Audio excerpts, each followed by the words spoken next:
Welcome back to Nuclear News. Per usual, we're going to talk about exactly what is going on in the uranium space. We have the Sprott Junior Uranium Miners ETF up 25% year to date, taking a breather last week, but it's still massively outperforming, almost doubling the performance of the S&P 500 ETF, SPY ETF, which is only up 12%. But why would junior uranium miners continue to outperform the rest of the stock market?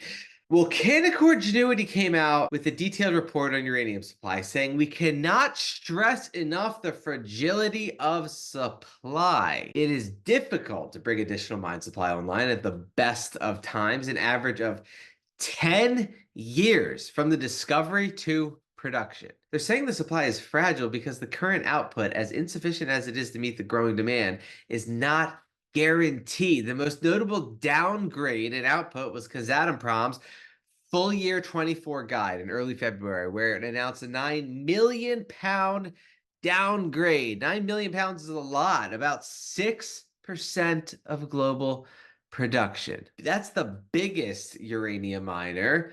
What about all the rest? What are they putting out? Well, fledgling producer Boss will produce an initial 2.45 million pounds per year, while Paladin is looking at peak production of 6 million pounds from the Langer Heinrich mine. So these other miners, as valuable as they are because of the scarcity of the resources they control, are not putting out enough uranium to meet the booming demand, right? It's going to take a lot of these. Because look at Kazatomprom's production. We will be closely watching for a revision to Kazatomprom's 2025 production target in August, as the company has already flagged its 2025 target of 81 million pounds is at risk. We expect a material downgrade in August.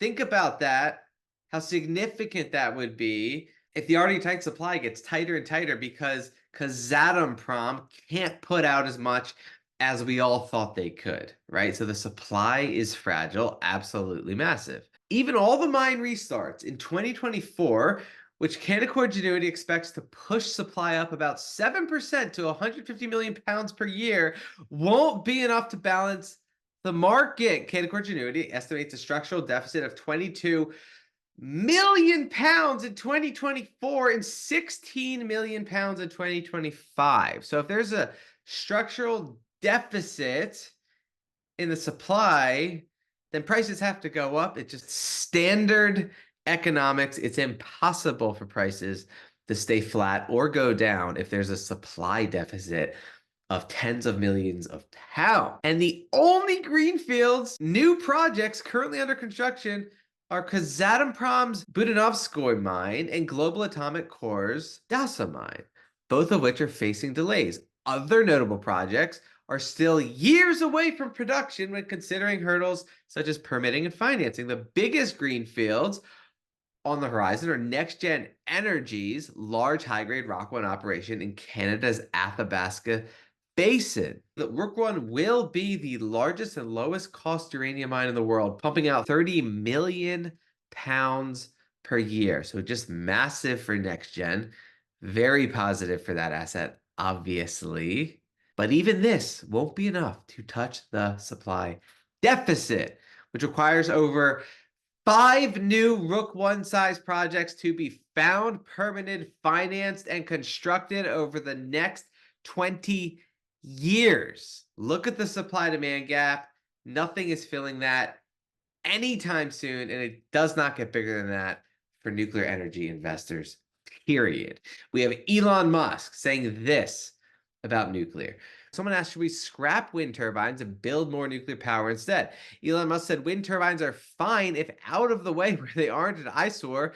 They're competitive when paired with batteries. You also need to find a natural wind tunnel to make these economically viable. But nuclear fission is a no-brainer. We should have a lot more of it. These tech giants fully understand what is needed. Uranium demand set to soar as nuclear power gains momentum. The SMR pipeline, small modular reactor pipeline, has grown by 65% in the past 3 years, according to Wood Mackenzie's recently issued report. So we're getting a huge increase in demand from these small modular reactors, which is just going to make the supply deficit even bigger.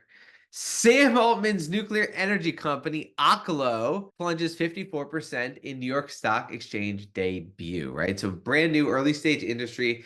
Market probably doesn't understand how big the small modular reactor space is going to be because of how absolutely needed it's going to be and the magnitude of the problem it solves, which is energy scarcity. Altman backed Oklo, right? This is backed by essentially OpenAI, which is one of the most valuable, important artificial intelligence companies on the planet, right? Which Microsoft is a major investor in. This small modular reactor company crashed and is getting closer and closer to the deep value zone.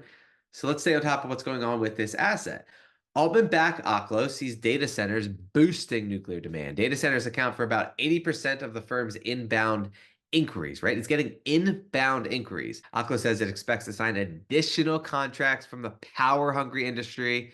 Oklo agreed Thursday to deliver 100 megawatts of power to Wyoming's hyperscaler to run a data center campus. This is just a scratch on the tip of an iceberg. There's going to be a lot more, right? So we're just getting started. They're talking about an exponential increase in uranium demand. We covered how tight the supply is. And so that supply deficit is just going to get bigger and bigger, right? White House backs nuclear energy for data centers. The US government wants this to happen, calling these SMRs a reliable and sustainable energy source for data centers. UK picks Wilfa in Wales as preferred site for a new mega nuclear reactor project. Biggest countries in the world investing in nuclear power, and then Wall Street's getting on board with the uranium trade. The first 2 times uranium ETF URAX is launching tomorrow. This was on May 23. That's how you know a category has arrived. They start launching leveraged ETFs. Uranium ETFs have 5 billion currently, and we think they're on their way to 10 billion. So the world is just starting to take notice. These double levered ETFs are extremely risky, but it's supposed to return about double what the URA ETF returns, right? Double the upside, also double the downside. Just getting started in this space, keeping you posted on exactly what is going on.